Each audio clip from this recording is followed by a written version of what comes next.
Espero que, como es la última charla, no los duerma. Es un tema árido, sin duda.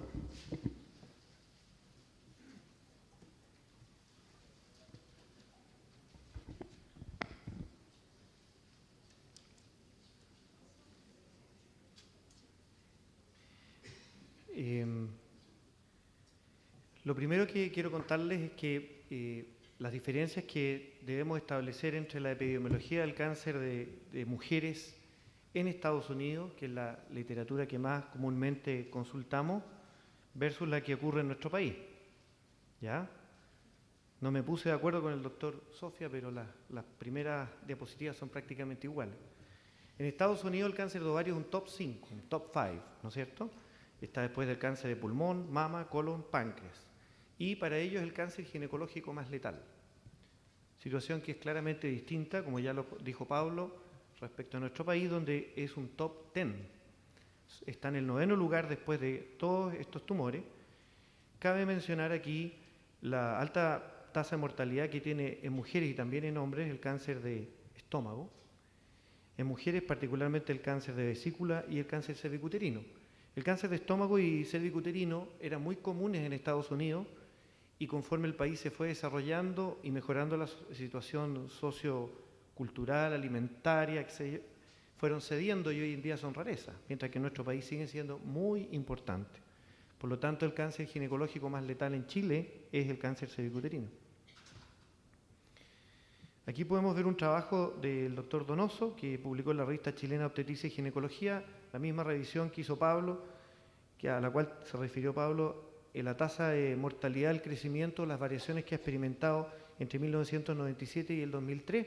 Solo tengo que mencionar que el cáncer de ovario, como ustedes pueden ver, creció, la tasa de mortalidad por cáncer de ovario creció en un 20%. Nos estamos pareciendo una vez más a los norteamericanos.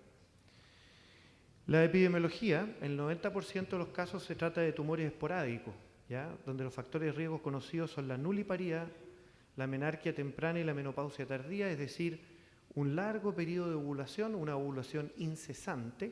Esta sería una de las diferencias entre la población femenina anglosajona o de país desarrollado y la población femenina de nuestro país. El 10% del cáncer de ovario se relaciona a fenómenos hereditarios, genéticos bien descritos y conocidos, que se da fundamentalmente en mujeres jóvenes premenopáusicas. Los dos síndromes más delimitados, el síndrome cáncer mama-ovario y el síndrome de Lynch tipo 2. El perfil clínico de la paciente nuestra es típicamente una mujer madura, posmenopáusica, que ha sufrido síntomas inespecíficos e insidiosos por largos meses, de manera que al debut el 70% de los casos ya está avanzado. Respecto a la patología, el 90% son de origen epitelial, el más común es el tumor de origen seroso. La verdad que respecto a los distintos tipos de la etiología epitelial no cabe mucho la diferencia, no hay diferencias pronósticas, por lo tanto se les trata como un grupo. Y el 10% restante son tumores que se originan en otras estirpes celulares del ovario. Cabe destacar que aquí también nos diferenciamos de los anglosajones o los países desarrollados. Aquí es mucho más común las metástasis de cáncer de ovario que los tumores de células estromales, por ejemplo, de la teca, ¿no es cierto? Porque tenemos alta prevalencia de cáncer vesicular y de cáncer gástrico en la mujer que da metástasis al ovario. Los tumores de células germinales en los dos grupos es el menos común. El tratamiento sigue siendo la cirugía, es el elemento principal. La quimioterapia solo es una ayuda, es una terapia ayudante. La cirugía tiene como objetivos la resección y la biopsia, la etapificación definitiva y la citorreducción, que es un aspecto que vamos a evaluar en forma específica más adelante. ¿Cuál es el rol de la radiología respecto a los tumores del ovario? Respecto a la detección y la caracterización de estas lesiones, el ultrasonido transvaginal con Doppler y la resonancia magnética son los métodos de mayor rendimiento, mientras que la tomografía computada tiene un rol en la etapificación y seguimiento. La tomografía computada, como ya mencioné, es importante para la etapificación, para la evaluación de respuesta a tratamiento y para la detección de la recurrencia. Los protocolos de estudio van a depender del tomógrafo computado multicorte que ustedes tengan, pero en general tratamos de convalidar un espesor de corte adecuado versus la cobertura y con una apnea cómoda para el paciente. En general, con este protocolo de 1 milímetro, nosotros podemos reconstruir imágenes de 1 milímetro cada 0,5 para hacer bonitas reconstrucciones en los planos coronal y sagital, y de 3 milímetros para mandar al PAX, ¿ya? Obviamente es mejor hacer estudio diagnóstico con 1 milímetro que con 3. El contraste usamos dosis estándar, en general siempre usamos 100 cc a 3,5 cc por segundo. El hígado sin contraste, todo con contraste, y la fase de eliminación, que siempre la utilizamos, en algunos casos la podemos extender hasta la vejiga si vemos compromiso ureteral, pero la mayoría de las veces solo la hacemos en el riñón. Y el uso de contraste oral, aunque la mayoría de los autores lo recomiendan para diferenciar las metástasis quísticas en la superficie peritoneal de las asas intestinales, a medida que la curva de aprendizaje y la experiencia del radiólogo va creciendo, entonces es menos necesario el uso de contraste oral. Pero en general yo recomendaría usarlo. Vamos ahora entonces a revisar las formas que existen de diseminación y cómo eso incide directamente en la etapificación. Para la etapificación del cáncer de ovario también se usa la clasificación de la FIGO, que es bastante compleja, como ustedes pueden ver, y también es muy importante distinguir entre la etapa 1 y 2, que son etapas donde se pueden curar y tienen mucho mejor sobrevida, de las etapas 3 y 4, que son etapas con baja sobrevida. Este otro cuadro, resumen, es más sintético y nos dice que las etapas 1, los tumores están confinados a uno o ambos ovarios, en general con la cápsula conservada. Los etapas 2 se extienden a los tejidos de la pelvis. Los etapas 3 ya dejan la pelvis para comprometer el peritoneo del resto del abdomen o comprometen cadenas ganglionares, y la etapa 4 ya existen metástasis hematógenas. Estos hermosos esquemas los saqué de un artículo de la doctora Woodward. Etapa 1 no tengo imágenes porque y los papers que revisé tampoco tienen imágenes de tomografía computada, ya que es raro encontrar un tumor de ovario en etapa 1, solo con ultrasonido o con resonancia magnética de manera incidental se podría encontrar una neoplasia ovárica en etapa 1. La diseminación local, como es lógico, sucede primero hacia las trompas de falopio y luego hacia el útero, y también a medida que se rompe la cápsula y las células se van descamando, las células tumorales, se puede comprometer el ovario contralateral, la superficie peritoneal del recto sigmoide, la vejiga o la pared pelviana. Aquí tenemos la etapa 2A, donde están solamente la enfermedad restringida a los órganos ginecológicos. Aquí vemos un caso donde existe un gran implante en la cara anterior del fondo y el cuerpo del útero. Y aquí un caso de etapa 2B, donde ya podemos ver implantes peritoneales, como ustedes ven ahí, en el colon sigmoide, en el mesocolon sigmoide o en el fondo de saco de Douglas. La diseminación peritoneal fuera de la cavidad uterina es muy común, casi el 70% de los casos al inicio. Existe una progresión caudocraneal, primero se afecta el peritoneo pelviano, luego a través de las goteras parietocólicas alcanza las regiones subfrénicas y finalmente se comprometen las redes ganglionares diafragmáticas, bloqueando y produciendo ascitis, aunque no siempre la ascitis es por bloqueo linfático. Por lo tanto, los sitios más comunes donde nosotros tenemos que revisar la presencia de implantes tumorales, el fondo de saco de Douglas, el aumento mayor y el espacio subdiafragmático derecho. Este es un esquema que el doctor Pablo Sofia amablemente me prestó, de una charla muy bonita que tiene de tumores peritoneales, que yo le hice algunas modificaciones.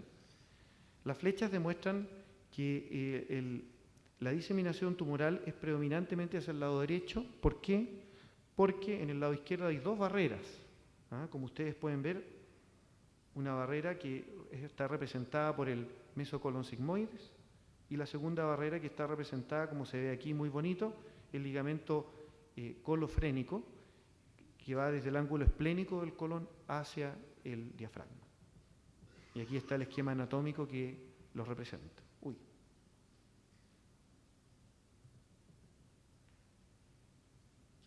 Entonces nosotros ahora podemos ver la etapa 3, ¿no es cierto? En la imagen superior ustedes ven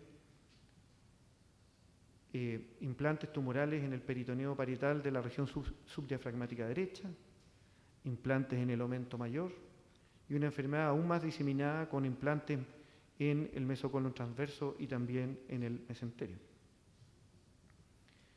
¿Cómo es el rendimiento de la tomografía computada para la detección de compromiso peritoneal? Es bastante bueno. Hay trabajos, la mayoría de ellos con TAC helicoidal de un solo detector, que muestran, como ustedes pueden ver, muy buenos valores cuando los implantes son de más de 1 centímetro. Sin embargo, cuando los implantes son menos de 1 centímetro, la sensibilidad baja violentamente a 50%, lo cual está por cambiar, ya que, como ustedes pueden imaginarse, con el nivel de resolución que tiene la tomografía computada multicorte, estamos detectando lesiones mucho más pequeñas. Aquí ustedes pueden ver una paciente en su control post-cirugía, una paciente teóricamente libre de enfermedad peritoneal, y pueden ver pequeños implantes en las goteras paritocólicas derecha, izquierda. Miren aquí estos pequeños nódulos, incluso uno pegado al colon, al ángulo eplénico del colon. Miren estas diminutas lesiones que representan enfermedad de metastasis. Así que conforme vaya pasando el tiempo, vamos a empezar a ver que el TAC multicorte tiene mejor rendimiento y su rendimiento va a mejorar indudablemente en las lesiones menores de 10 milímetros. La diseminación linfática se hace a través de 3 vías. La más común es a través de los vasos gonadales hacia la región lumboaórtica, pero también hay otras a través del ligamento ancho hacia los ganglios ilíacos, hipogástricos, obturatrices, y a través del ligamento redondo hacia los ganglios inguinales. Este caso que les voy a mostrar es un poco grosero, pero demuestra claramente un compromiso extenso de la región lumboaórtica y también de los ganglios inguinales en un paciente que tiene una gran masa tumoral de origen ovárico. La diseminación hematógena es mucho menos común, sin embargo, se ve hasta en el 50% de las pacientes que mueren de cáncer de ovario. Las localizaciones más comunes, como muestra esta tabla, es el hígado, los pulmones y la pleura. Aquí vemos un paciente, ¿no es cierto?, portador de una enfermedad tumoral que está diseminada en el peritoneo y que tiene 2 nódulos hepáticos que representan enfermedad metastásica, hematógena.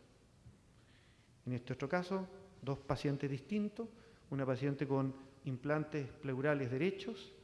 Noten ustedes que esta paciente ya había sido sometida a una pleurodesis previa por un derrame pleural intratable. ¿Por qué? Porque tenía enfermedad metastásica. Y en este otro caso, mucho menos común, donde se pueden ver metástasis pulmonares y metástasis a los linfáticos mediastínicos. Otro rol que tiene la tomografía computada en el cáncer de ovario es la evaluación de la resecabilidad. Los tumores que se consideran no resecables son aquellos que invaden la pared de la pelvis, el recto sigmoide o la vejiga, o que tienen implantes de más de 2 centímetros en todos aquellos lugares donde la cirugía es difícil, tanto la observación y el examen como la resección de las lesiones, a saber, cisura interlobar, porte hepatis, saco menor, ligamentos gastropáticos y gastroesplénicos, raíz del mesenterio y espacio presacro. Las adenopatías sobre los vasos renales también se consideran irresecables y obviamente las metástasis hematógenas. Aquí vemos un paciente con una extensa enfermedad irresecable.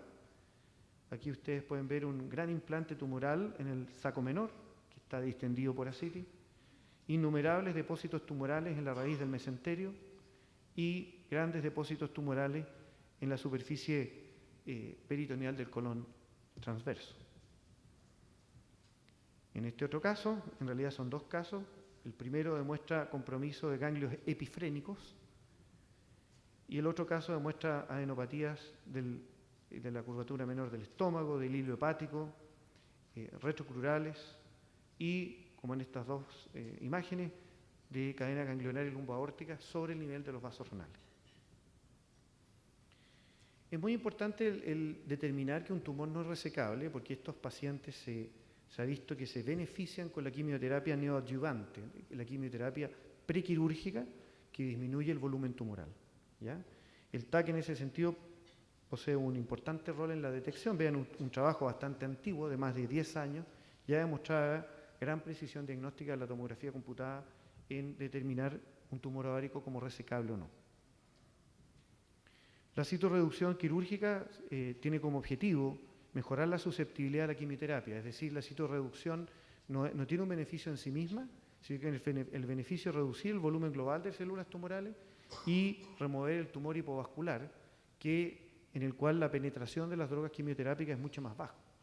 Así que se vuelven verdaderos reservorios para células tumorales. En este caso podemos ver un gran tumor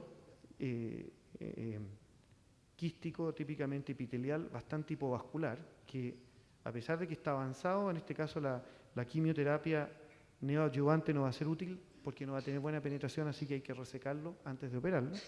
Y en este otro caso ustedes pueden ver que hay múltiples implantes quísticos en el peritoneo que también van a tener escasa respuesta a quimioterapia, por lo tanto es un paciente candidato a la citorreducción. Como conclusión podemos decir que la tomografía computada es fundamental en el diagnóstico, etapificación y manejo de los pacientes con cáncer de ovario, y la tomografía computada multicorte es hoy por hoy una técnica promisoria que va a respaldar el rol de la tomografía computada en el manejo y seguimiento de estos pacientes. Eso es todo, gracias.